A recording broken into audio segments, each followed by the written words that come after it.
Pemirsa, untuk mengetahui situasi terkini dari dampak akibat bencana badai Seroja di Nusa Tenggara Timur, kita telah terhubung dengan kontributor Berita 1 David Wilson yang kini berada di Kupang, Nusa Tenggara Timur. Wilson, bagaimana kondisi terkini di Kupang, Wilson, pasca terjangan badai siklon Seroja ini? Ya, untuk saat ini pasca siklon tropis Seroja yang menimpa wilayah NTT dan sekitarnya, pemerintah daerah beserta warga bahu-membahu turun ke jalan untuk memungut, membersihkan sisa sampah dan puing-puing bangunan serta pohon tumbang yang jatuh ke jalan, yang memutuskan akses jalan serta informasi yang ada di Kupang. Di Kupang saat ini pasca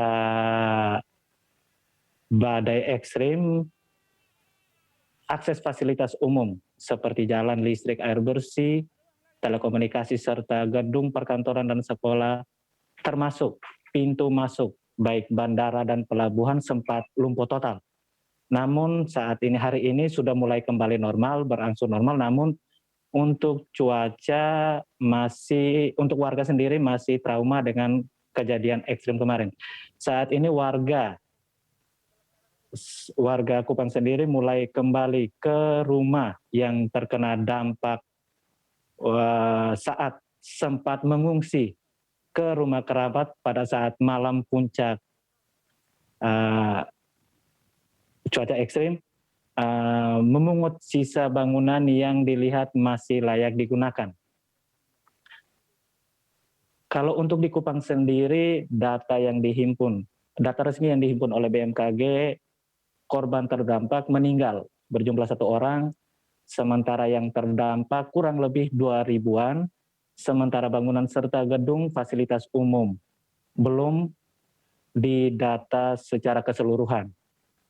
Kalau untuk di wilayah Kabupaten Malaka sendiri, sementara ini pemerintah beserta aparat TNI Polri tengah mengevakuasi korban banjir yang menimpa hampir 80% wilayah Kabupaten Malaka.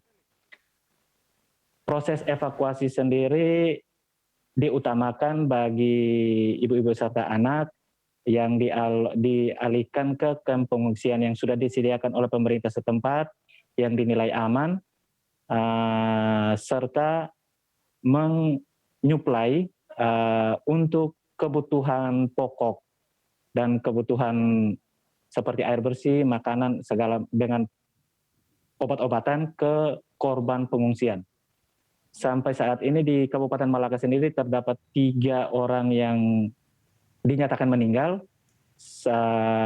Kendala yang dihadapi di lapangan, sementara akses jalan serta listrik dan kebutuhan dasar lainnya yang dibutuhkan oleh warga sempat dibatasi dan lumpuh akibat akses infrastruktur yang terputus oleh banjir bandang tersebut. Pemerintah saat ini sudah turun ke lokasi untuk menyalurkan bantuan, namun kendala akses untuk infrastruktur, akses jalan, segala macam, itu yang menjadi kendala bagi pemerintah untuk memasok kebutuhan bagi korban dampak di Kabupaten Malaka.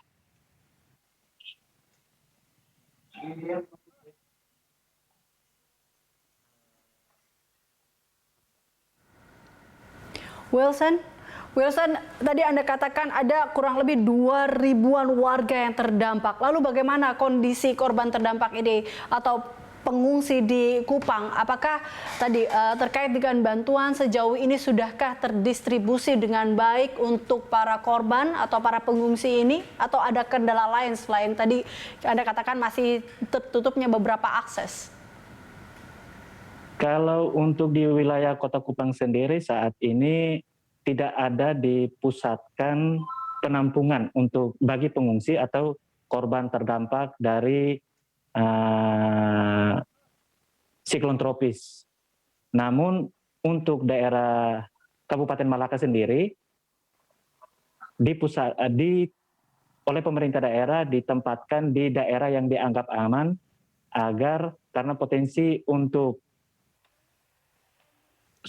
badai susulan akan terjadi di sana, sehingga para pengungsi dikumpulkan pada satu camp pengungsian.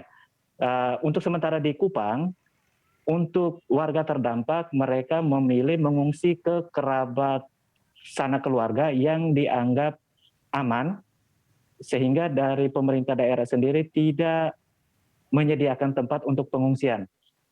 Sementara untuk penyaluran bantuan sendiri saat ini di Kota Kupang, pemerintah sementara mendata korban yang terdampak dari insiden ini. Namun belum bisa dipastikan untuk korban terdampak ini apakah akan belum dipastikan jadwal untuk penyaluran bantuan oleh pemerintah maupun oleh stakeholder yang ada. Jadwal untuk penyaluran bantuannya setelah data terangkum oleh BNPB baru akan disalurkan bantuan ke korban terdampak. Namun kalau untuk di Kabupaten Malaka sendiri, untuk beberapa desa kecamatan yang hampir 80% wilayah kabupatennya terdampak oleh pemerintah daerah dengan bergandengan dengan aparat TNI Polri mengumpulkan para pengungsi di satu titik sehingga penyaluran bantuan bisa difokuskan langsung diterima oleh para warga terdampak. Terima kasih atas informasi Anda, Wilson. Pemirsa, demikian laporan David Wilson, kontributor Berita 1 melaporkan langsung dari Kupang, Nusa Tenggara Timur.